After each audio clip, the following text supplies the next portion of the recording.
ചോരകനിയുന്ന ദൃശ്യങ്ങൾ നിസ്സഹായനായ ഒരു പാവം വിദ്യാർത്ഥിയുടെ വേദനിക്കുന്ന വിലാപങ്ങൾ വ്യക്തതയോടെ പ്രിയപ്പെട്ട പ്രേക്ഷകരെ കാണിക്കാനും കേൾപ്പിക്കാത്തതും കഴിയാത്തതും മനക്കെട്ടിയില്ലാത്തവർ ആ വിഷ്വൽ കണ്ടാൽ ചിലപ്പോൾ വിഷാദരോഗത്തിന് അടിപ്പെടും, ചിലപ്പോൾ ഹൃദയസ്തംഭനമുണ്ടാകും. അതുകൊണ്ടാണ് 1ാം വർഷ വിദ്യാർത്ഥിയെ ഷർട്ടൂരി അർദ്ധനഗ്നനാക്കി കയ്യും കാലും കട്ടിലിൽ കെട്ടിയിട്ടാണ് സീനിയർ തമ്മാടികളുടെ വക നരമേധം കൊല്ലാക്കൊല.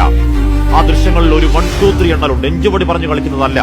കഴുത്തിന് താഴേക്ക് കാൽപാദം വരെ കോമ്പസ് കൊണ്ട് കുത്തി ചോര വാർക്കുന്ന മുറിവുകളിൽ എന്തോ തരം ദ്രാവകമൊഴിക്കലാണ്. നെഞ്ചിൽ 2 ഭാഗത്തായി മുറുക്കിയിട്ടിരിക്കുന്ന ക്ലിപ്പിൽ പിടിച്ചാട്ടി കളിക്കുന്നുണ്ട്. സ്വകാര്യ ഭാഗത്തിന് മുകളിൽ ഡംബൽസ് എന്ന ഇരുമ്പ് കട്ടികളാണ്. നാഭിയിൽ ഡിവൈഡർ ഇട്ട് കുത്തിക്കറക്കലാണ്.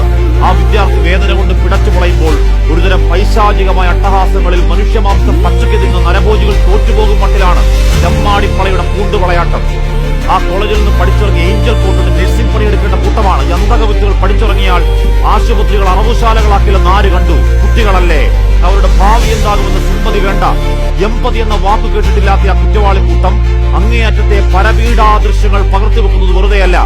മാസാമാസം അധികാരിച്ചേട്ടന്മാരുടെ കാൽക്കൽ വെക്കേണ്ട തിരുമുൽക്കാഴ്ച ഗൂണ്ടാപ്പിരിവ് കൊടുക്കാൻ വിസമ്മതിക്കുന്ന കുട്ടികളെ വിരട്ടാനാണ്. ഒറ്റപ്പെട്ടതല്ല. മാസം 3 കൊലപാതകത്തോളം പോകുന്ന ഈ സാഡിസം അരങ്ങേറിയിട്ടും ആരോരും അറിയുന്നില്ലെങ്കിൽ, വിലാപങ്ങൾ കേൾക്കുന്നില്ലെങ്കിൽ, ആ പ്രിൻസിപ്പലും വാർഡനും ഒക്കെ ഞങ്ങളുടെ നികുതി പണത്തിൽ ശമ്പളം വാങ്ങി തിന്നാതെ രാജിവെച്ച് ഇറങ്ങിപ്പോവണം, ഇല്ലെങ്കിൽ ഇറക്കണം സർക്കാർ. കോട്ടയം കോളേജിലെ പ്രിൻസിപ്പൽ പറയലാണ്, ഒന്നും അറിഞ്ഞില്ല, വിദ്യാർത്ഥികളാരും പരാതി പറഞ്ഞിരുന്നില്ല. ആ പ്രതിപ്പട്ടികയിലേക്ക് നോക്കണം മാഡം. അതിൽ 2ാം പ്രതി ഒരുത്തനുണ്ട്, പേര് രാഹുൽ രാജ്. ഹോസ്റ്റൽ മുറിയിലിട്ടൊരു തോട്ടം തൊഴിലാളി പുത്രനെ കൊല്ലാക്കൊല ചെയ്യുമ്പോൾ അവനെ നഴ്സിംഗ് വിദ്യാർത്ഥി സംഘടനയുടെ സംസ്ഥാന ജനറൽ സെക്രട്ടറിയാണ്. ഇൻസ്റ്റാഗ്രാം നാമധേയം രാഹുൽ രാജ് കോമ്രേഡ്. കേൾക്കുന്ന ആരോപണങ്ങൾ ശരിയാണെങ്കിൽ ആ രാഷ്ട്രീയ സംഘടനാ തിണ്ണബലത്തിൽ ഒരുത്തനൊരു കൂട്ടം കയറി മേയുമ്പോൾ പരാതി പറഞ്ഞിട്ട് കൊന്നു കഴിക്കോലിൽ കെട്ടിത്തൂക്കിയാൽ ആർക്കുമില്ല, അവന്റെ വീട്ടുകാർക്കാണ് നഷ്ടം. ഈ ന്യായം പറയുന്ന പ്രിൻസിപ്പൽ പറയുവോ സമാധാനം? കഴിക്കാൻ ഭക്ഷണം പോലും കൊടുക്കാതെ ദിവസങ്ങളോളം ഇടിച്ചും തൊഴിച്ചും ഇഞ്ചപ്പരുവത്തിൽ കൊലയ്ക്ക് കൊടുത്ത വയനാട്ടെ സിദ്ധാർത്ഥന്റെ ചോരകല്ലിച്ച ഓർമ്മകൾക്ക് ഈ വരുന്നയാഴ്ച വർഷം 1 പ്രായം.